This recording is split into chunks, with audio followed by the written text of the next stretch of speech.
Hello viewers, welcome to my YouTube channel. इस video lecture में हम लोग देखेंगे कि AWS SQS and AWS SNS में क्या डिफरेंस है। ठीक है, तो बड़ा ही कंफ्यूजिंग सा टॉपिक है ये। SQS और SNS में डिफरेंस क्या है? दोनों ही मैसेज के सेंड रिसीव के लिए यूज में आते हैं। तो आज हम लोग इसके बेसिक डिफरेंस को समझेंगे। तो चलिए स्टार्ट करते हैं आज अपना ये वीडियो लेक्चर। देखिए, अगर आपका कोई मैसेज प्रोड्यूस हो रहा है और वो SNS के पास जा रहा है, तो एसएनएस क्या कर सकता है? उस मैसेज को मल्टीपल जो आपके रिसीवर हैं, वो मल्टीपल रिसीवर आपके एसक्यूएस हो सकते हैं मल्टीपल, या एसक्यूएस हो सकता है, आपका लैम्बडा हो सकता है, एसएमएस सर्विस हो सकती है। एक साथ उस मैसेज को सबके पास आपके पास डाइवर्ट कर देगा। ठीक है, और वो मैसेज फिर कंज्यूमर के पास पहुंच जाएंगे। ठीक है, ये कॉन्सेप्ट होता है एसएनएस का। जैसे मैसेज आया वो वैसे ही जितने भी सब्सक्राइबर हैं उसके पास सबके पास सेंड कर देगा। अब यहाँ पे सब्सक्राइबर्स का एसक्यूएस भी हो सकता है, लैम्बडा भी हो सकता है, एसएमएस मैसेज भी हो सकता है। अगर जो एसक्यूएस क्यू है, सपोज यहाँ पे जो कोई आपकी ऑनलाइन साइट है, यहाँ से मैसेज आया, एसएनएस के पास गया और यहाँ से उसने मैसेज सेंड कर दिया। तो सपोज ये क्यू है जो आपका उस जो प्रोडक्ट है उसकी बिलिंग को देखता है। ठीक है, और यहाँ पे जो ये क्यू है ये उसकी नोट उस मैसेज के क्या करता है? सपोज करिए उसका मीन्स उसका गिरमियांश को चेक करता है कि उसमें उसका कोई गिरमियांश तो नहीं है। उस जो मैसेज आया है, जो प्रोडक्ट खरीदा है, उसमें कोई गिरमियांश तो नहीं किसी ने कंप्लेन की है। तो इसमें क्या, अगर एसक्यूएस का जहाँ एसक्यूएस आ जाएगा वहां पे क्या होगा? मैसेज स्टोर हो जाएगा। उस मैसेज को स्टोर होने के बाद यहाँ पे जो टीम होगी, ठीक है, वो एक एक मैसेज को पुल करेगी। यहाँ पे मैसेज पुल होंगे, यहाँ पे जो मैसेज पुश होंगे, जैसे मैसेज आया उसको पुश कर दिया जाएगा यहाँ पे यहाँ पे यहाँ पे। जबकि एसक्यूएस के केस में क्या होगा? जो भी यहाँ पे बंदा होगा वो एक एक मैसेज को पुल करेगा, उसको पुल करेगा और उसके बाद उसको रीड करेगा। तो एक मैसेज को एट ए टाइम पे एक ही बंदा रीड कर सकता है। मल्टीपल जो रीडर होंगे वो सेम मैसेज को रीड नहीं कर सकते। तो मैसेज को रीड करने के बाद अगर उसने डिलीट कर दिया मैसेज को यहाँ पे, तो मीन्स क्या होगा? वो मैसेज दूसरा बंदा रीड नहीं कर पाएगा। लेकिन मान लो उसने मैसेज को रीड किया, तब तक वो मैसेज यहाँ पे दूसरे बंदा एक्सेस नहीं कर पाएगा। रीड करने के बाद उसने मैसेज को डिलीट नहीं किया, ठीक है, उसे कहते हैं टाइम आउट विंडो, और टाइम आउट विंडो एक्सपायर हो गई, तो वो मैसेज फिर से यहाँ पे रिफ्लेक्ट कर जाएगा और सेम मैसेज को फिर दूसरा बंदा एक्सेस कर सकता है। ठीक है, तो ये बेसिकली कोड डिफरेंस है। तो इसमें क्या होगा कि जो एसक्यूएस इस केस में, अगर आपका एसक्यूएस है तो मैसेज की डिलीवरी आपकी कंफर्म होती है कि मैसेज आपकी डिलीवरी होगी ही होगी, चाहे एक बंदे को हो चाहे मल्टीपल बंदे को हो। ठीक है, तो एक बंदे को कब होगी? जब उसने मैसेज रिसीव किया और मैसेज रिसीव करने के बाद मैसेज को डिलीट प्रोसेस किया और प्रोसेस के बाद डिलीट कर दिया, तो वो मैसेज सिर्फ एक बंदे को रिसीव होगा। अगर मल्टीपल आपको बंदे को रिसीव कराना है तो क्या होगा? जब मैसेज रिसीव हुआ, प्रोसेस होगा, तब तक वो मैसेज यहाँ पे दिखेगा नहीं, हाइड हो जाएगा वो मैसेज। जब प्रोसेस हो जाएगा और उसने इस बंदे ने प्रोसेस कराने के बाद मैसेज डिलीट नहीं किया, तो टाइम आउट विंडो जैसे ही एक्सपायर होगी तो ये मैसेज यहाँ पे रिफ्लेक्ट कर जाएगा, दूसरा बंदा फिर उसको मैसेज को एक्सेस कर पाएगा। तो एसक्यूएल के केस में क्या होता है कि जो मैसेज होगा वो कंफर्म डिलीवरी होगी, चाहे एक रिसिपेंट को हो चाहे मल्टीपल रिसिपेंट को हो। लेकिन एसएनएस के केस में ऐसा नहीं होगा। इसने मैसेज को सेंड कर दिया, पुश कर दिया है, अब ये डिलीवर यहाँ पे हो या ना हो इसकी कोई रिस्पॉन्सिबिलिटी नहीं है। इस केस में मैसेज को पुश करते हैं, और इस एसक्यूएल के केस में मैसेज को पुल करते हैं, मैसेज को पुल करना पड़ता है। जबकि एसएनएस के केस में मैसेज को पुश करते हैं। ठीक है, यहाँ पे मल्टीपल रिसीवर हो सकते हैं। ठीक है, एसएमएस हो सकता है, अलग प्लेटफॉर्म हो सकते हैं, एप्पल का अलग हो सकता है, अलग प्लेटफॉर्म हो सकता है। इसके केस में ऐसा नहीं हो सकता है। ठीक है, तो ये आपको बेसिक डिफरेंस समझ में आया। इसके केस में मैसेज डिलीवरी, इस एसक्यूएल केस में आपको मैसेज रिटेन हो सकता है, स्टोर हो सकता है अप टू 14 डेज तक। ठीक है, एक मैसेज आया है, इसके अंदर 14 डेज तक स्टोर हो सकता है, जब तक उस मैसेज को कोई पुल नहीं करता और उसको प्रोसेस करके डिलीट नहीं कर देता, तब तक मैसेज इसमें स्टोर रहेगा। देखिए, एसएनएस के केस में क्या होगा? मैसेज जैसे ही आया वैसे कि वैसे वो क्या हो जाएगा? पुश कर दिया जाएगा जितने भी उसके सब्सक्राइबर हैं। तो एक ये भी डिफरेंस है इसका। ठीक है, तो आपको इतना बेसिक डिफरेंस समझ में आया होगा। चलिए आगे देखते हैं हम लोग।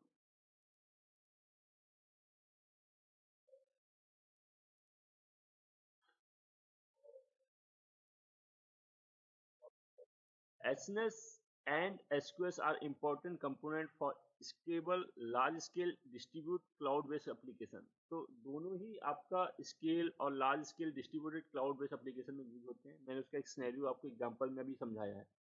SNS is the distributed publish and subscribe service. ये पब्लिश होता है और सब्सक्राइब करता है, मतलब जो एसएनएस में सब्सक्राइबर होंगे उसके पास मैसेज को पब्लिश कर देगा। एसएनएस का ये बिहेवियर है। SQL is the distributed queuing service. Q service होता है मतलब मैसेज आएंगे और उसमें स्टोर हो जाएंगे। उसके बाद मान लीजिए एसक्यूएस है, इसमें मैसेज आएंगे और एक क्यू में स्टोर होते जाएंगे। उनको फिर जो भी आपके एंड पॉइंट है उसको मैसेज को पुल करेंगे और उसको प्रोसेस करेंगे और डिलीट करते जाएंगे। तो मैसेज यहाँ से जब पुल होंगे तो यहाँ से ये प्रोसेस करेगा बंदा और प्रोसेस करने के बाद डिलीट कर देगा। तो मैसेज इस तरह से इसमें चलते हैं, ठीक है। तो ये क्यू सर्विस है आपकी। सबसे पहले हम लोग एसएनएस को समझते हैं, एसएनएस के बारे में समझते हैं। तो एसएनएस में क्या होगा, जो भी मैसेज आएंगे वो सीधे सीधे पुश कर दिए जाएंगे। वो जो सब्सक्राइबर है वो एसक्यूएस हो सकता है आपका, जो एसएनएस के सब्सक्राइबर है वो एसक्यूएस हो सकता है, एसएनएस एसक्यूएस को मैसेज भेज सकता है। एसएनएस आपका लैम्डा को मैसेज भेज सकता है। एसएनएस आपका एचटीटीपी एंड पॉइंट को मैसेज भेज सकता है। एसएनएस आपका यहाँ पे मैसेज भी हो सकता है, मोबाइल का मैसेज, उसमें भी मैसेज भेज सकता है। इन सब सब्सक्राइबर को ऐड कर सकते हैं हम लोग एसएनएस के केस में।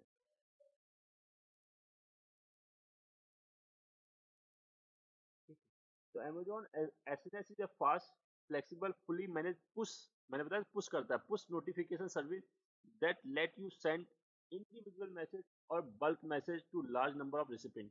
तो इंडिविजुअल मैसेज मीन्स एक बंदे को मैसेज भेज सकते हैं, या आपके पास समझो 1000 ऑफ सब्सक्राइबर हैं या 100 ऑफ सब्सक्राइबर हैं, उनके पास एक साथ आपको मैसेज भेजना है, कोई आपको अपडेट भेजना है उनके पास, ठीक है। तो आप एक साथ भी अपडेट भेज सकते हो उनके साथ, ठीक है। तो सभी को एक साथ अपडेट मिल जाएगा आपके पास। बाय ईमेल भेज सकते हो, बाय एचटीटीपी एंड पॉइंट भेज सकते हो, बाय आप मैसेज के थ्रू भेज सकते हो, बाय आप एसक्यूएस को भेज सकते हो, बाय आप लैम्डा के थ्रू भेज सकते हो, ठीक है। तो Amazon SNS make it simple and cost effective to send push notification to mobile device user। देखिए मोबाइल डिवाइस यूजर को भी भेज सकते हैं, ईमेल में भी भेज सकते हैं, ईमेल रिसिपेंट, और even send message to other distributed service. Distributed service means HTTP service, lambda और एसक्यूएल सर्विस, इनको भी मैसेज भेज सकते हैं। Actually distributed push subscribe system, तो मैंने बताया था ये पब्लिश सब्सक्राइब सिस्टम है। मैंने बताया जो सब्सक्राइबर होंगे उनके पास पब्लिश मैसेज कर देगा ये, ठीक है। Message are push to subscriber as and when they are send to publish to SNS, ठीक। जैसे इसके बाद मैसेज आएगा वैसे ये सारे सारे पब्लिशर को मैसेज क्या कर देगा, सेंड कर देगा। SNS supports several end point such as email, SMS, HTTP end point, SQS, इतने एंड पॉइंट को ये सपोर्ट करता है, ठीक है। If you want unknown number and type the subscriber to receive message, you need SNS, ठीक है। अगर वही अननोन नंबर को आप सब्सक्राइबर में ऐड करना चाहते हो तो उसका एक कंफर्मेशन ऐड करना पड़ता है रिसीव करने के लिए। अगर वो रिसीव करना चाहते हो तो उसके पास मैसेज मिलेगा, उसके लिए पहले आपको सब्सक्राइबर ऐड करना पड़ेगा। With Amazon SNS you can send push notification to Apple को भेज सकते हैं, एप्पल डिवाइस में भेज सकते हैं, गूगल डिवाइस में मतलब एंड्रॉयड में, फायर ओएस में एंड विंडोज डिवाइस में, किसी में भी मैं उसके Amazon SNS का पुश नोटिफिकेशन मैं सेंड कर सकता हूँ। As well as Android device in China and Baidu cloud push, यहाँ पे भी चाइना रीजन में भी मैं पुश नोटिफिकेशन सेंड कर सकता हूँ। You can send SNS to send SMS message to mobile device, means आप मोबाइल में एसएमएस भी भेज सकते हैं एसएनएस के थ्रू। तो ये सारे एडवांटेज हैं एसएनएस के। आप चलिए एसक्यूएस देखते हैं। तो आई होप आपको समझ में आ गया होगा काफ़ी कुछ डिफरेंस क्या होता है। देखिए EC2 है, EC2 के तो सबको यहाँ पे एसक्यूएस में मैसेज जा रहा है। यहाँ पे कोई ऑर्डर डिस्पैच हो रहा है, उसका मैसेज आपको एसक्यूएस के थ्रू सेंड हो रहा है, और एसक्यूएस के थ्रू यहाँ पे 2 एसक्यूएस और रन कर रहे हैं। तो एसक्यूएस के थ्रू आप ऑटो स्केलिंग भी कर सकते हैं। एक एडवांटेज ये है, कैसे करेंगे, जितने ज़्यादा क्यू यहाँ पे स्टोर होते जाएंगे उसी हिसाब से ये प्रोसेस करेगा मैसेज को। तो ज़्यादा जब यहाँ पे बहुत ज़्यादा क्यू हो जाएंगे तो ये यहाँ पे प्रोसेसिंग इसकी हाई हो जाएगी। जैसी प्रोसेसिंग हाई होगी वैसे ये यहाँ पे क्लाउड वॉच ट्रिगर कर जाएगा, और क्लाउड वॉच ट्रिगर करेगा और वहाँ पे एक नंबर ऑफ EC2 और जनरेट हो जाएगा, या एक नंबर ऑफ इंस्टेंस और क्रिएट हो जाएगा। तो इससे आप जैसे यहाँ पे क्यू कम हो जाएंगे, इनकी प्रोसेसिंग कम होगी, तो वैसे ही यहाँ पे क्लाउड वॉच फिर से ट्रिगर करेगा और नंबर ऑफ इंस्टेंस को डिलीट कर देगा।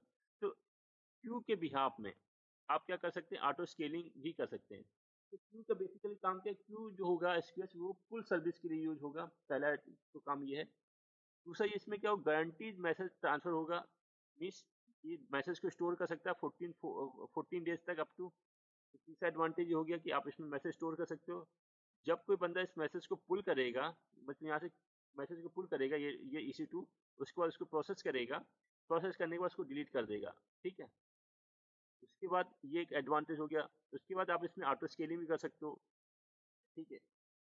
SQS में आपका 100% मैसेज डिलीवरी होगा, ये मैंने बताया। मैसेज को रिटेन कर सकते हो 14 डेज तक, ठीक है। आप एक मैसेज चाहो तो किसी एक पर्सन को भी सेंड कर सकते हो और मल्टीपल पर्सन को भी सेंड कर सकते हो, लेकिन ये एट ए टाइम पे किसी एक पर्सन, कोई एक सिंगल पर्सन ही उस मैसेज को, मतलब कोई एक डिवाइस ही उस पर्सन को प्रोसेस कर सकती है मैसेज को। तो जैसे ही जब इसमें मैसेज आया, किसी ने पुल किया, इस डिवाइस ने मैसेज पुल किया, तो वो मैसेज आपका यहाँ पे इनविजिबल हो जाएगा तब तक, जब तक वो मैसेज को प्रोसेस कर रहा है। बंदा जब तक प्रोसेस कर रहा है तब तक मैसेज यहाँ पे इनविजिबल हो जाएगा, और इसका एक टाइम पीरियड भी होता है, ठीक है। उस टाइम पीरियड तक ये इनविजिबल हो जाएगा। सपोज इसने मैसेज को प्रोसेस कर लिया उसने, और उसके बाद उस मैसेज को डिलीट नहीं किया, तो उस टाइम के बाद वो मैसेज यहाँ पे फिर से शो कर जाएगा।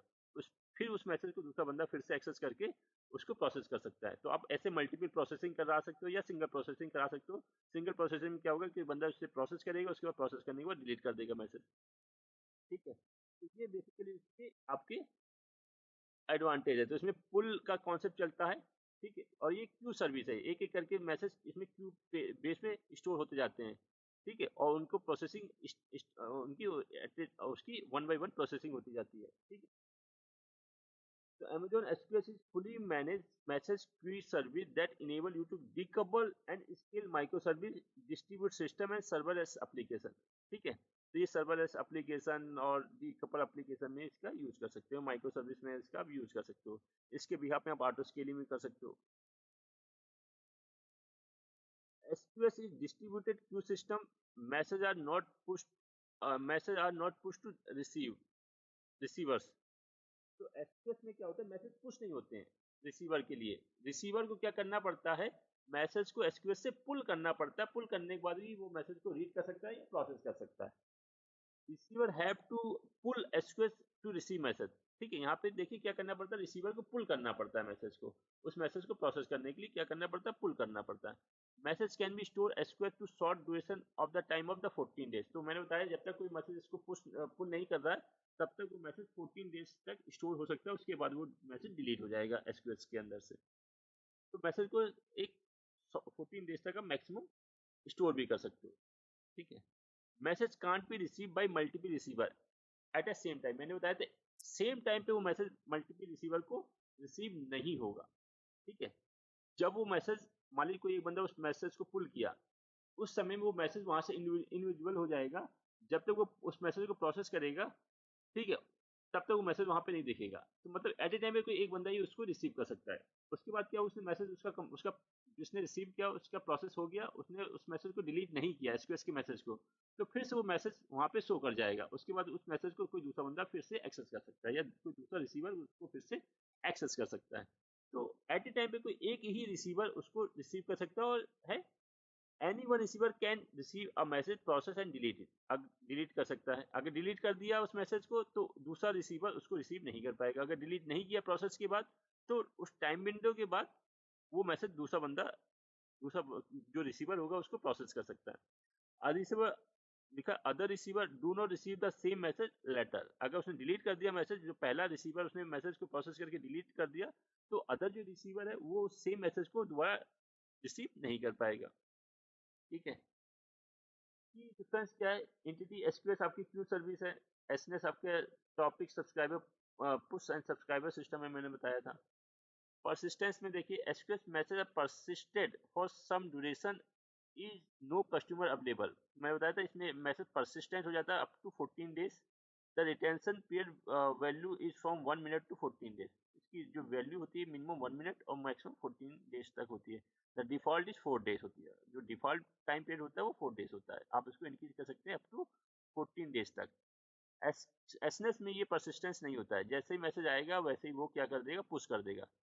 तो नो परसिस्टेंस, इसमें मैसेज स्टोर नहीं हो सकता, ठीक है, इसलिए लिखा है no persistence. whichever consumer is present at the time of message arrival, ठीक है, जैसे उसके पास मैसेज आया, जो जो कंज्यूमर अवेलेबल है उन सबके पास वो मैसेज को पुश कर देगा। Get the message, get the message and message is deleted, उसके बाद मैसेज तुरंत डिलीट कर देगा। If no consumer available then the message is lost. अगर कोई कंज्यूमर नहीं है उस समय तो वो मैसेज आपका लॉस हो जाएगा। ठीक है, तो यही है, मान लीजिए आपने एसएमएस के थ्रू एसएमएस नोटिफिकेशन दे रहे हैं, अगर कोई यूजर का मोबाइल बंद है, उस 2-4 दिन नहीं उसने ओपन किया, तो वो क्या होगा, मैसेज ऑटोमेटिक डिलीट हो जाएगा। ठीक है, ये कॉन्सेप्ट इसमें आ रहा है। जबकि एसक्यूएस के केस में क्या होता है, जब तक कोई उसे पुल नहीं करेगा तब तक वो मैसेज को स्टोर करेगा, अप टू 14 डेज तक स्टोर कर सकता है, जबकि एसएनएस के केस में ऐसा नहीं है।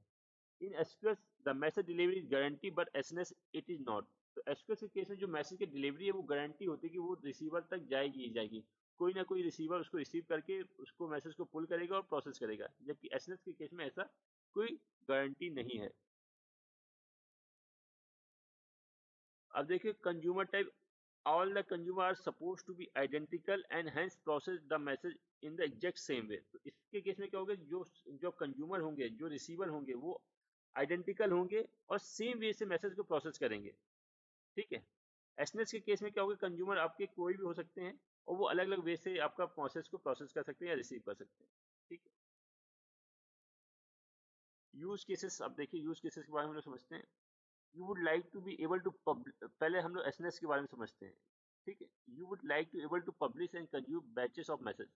तो इसमें क्या हो सकता है, लॉट्स ऑफ मैसेज एक साथ आप तब क्या कर सकते हैं, सेंड कर सकते हैं या पुश कर सकते हैं। ठीक है, किसी को नोटिफिकेशन देना है, किसी को अपडेट देना है, फटाक से आपने एक साथ मैसेज मल्टीपल रिसीवर को सेंड कर दिया या पुश कर दिया। You would like to allow some message to be process in a multiple way. आपने क्या किया, एक मैसेज है, आप उसको चाहते हो एसक्यूएस के पास भी ट्रांसफर हो, लैम्डा के पास भी ट्रांसफर हो, आपका एचटीटीपी एंड पॉइंट के पास भी ट्रांसफर हो, आपका मैसेज में भी जाए, ईमेल के थ्रू भी जाए, तो वो आप वैसा भी कर सकते हो आप। ठीक है, या किसी एक को भी आप ट्रांसफर कर सकते हो। उसमें आप उसका क्या है, मान लीजिए आपके पास 10 सब्सक्राइबर हैं, आप चाहते हो कोई मैसेज आए वो किसी एक सब्सक्राइबर के पास ही जाए, तो उसके केस में क्या करेंगे, आप फिल्टर पॉलिसी लगा देंगे। तो जैसे फिल्टर पॉलिसी मैसेज आएगा उसमें फिल्टर मैच करेगा, ये फिल्टर मैच करके सब्सक्राइबर 1 के लिए, तो वो मैसेज सिर्फ सब्सक्राइबर 1 के पास ही जाएगा। आप ऐसा भी कर सकते हैं। ठीक है, तो मान लीजिए आपके पास मल्टीपल सब्सक्राइबर हैं, आप चाहते हैं कोई मैसेज आया वो स्पेसिफिक 1 सब्सक्राइबर या 2 सब्सक्राइबर के पास जाए, तो उस केस में क्या कर सकते हैं आप, उसमें फिल्टर पॉलिसी अप्लाई कर सकते हैं। तो वो जैसे ही मैसेज आएगा वो चेक करेगा एसएनएस की फिल्टर पॉलिसी किससे मैच कर रही, किस सब्सक्राइबर से मैच कर रही, तो मैच करने के बाद वो स्पेसिफिक मैसेज उस सब्सक्राइबर के पास भेजेगा, बाकी सभी जो रिसीवर है उनके पास नहीं भेजेगा। आप ऐसा भी कर सकते हैं। ठीक है, एसक्यूएस के बारे में समझते हैं। You need to simple queue with no particular additional requirement. ठीक है, decoupling to application and allow parallel asynchronous processing। ठीक है, only one subscriber is needed. तो ये मैं ऑलरेडी सब कुछ बता चुका हूँ। तो आई होप आपको अब जो जो बेसिक कॉन्सेप्ट था एसएनएस और एसक्यूएस के बीच में, जो बेसिक डिफरेंस था, वो आपको समझ में आया होगा। अगर अभी भी आपको कोई डाउट है या कोई कंसर्न है तो प्लीज़ मुझे कमेंट बॉक्स में जरूर बताएं। फिलहाल इस वीडियो लेक्चर में इतना ही। Thank you for watching.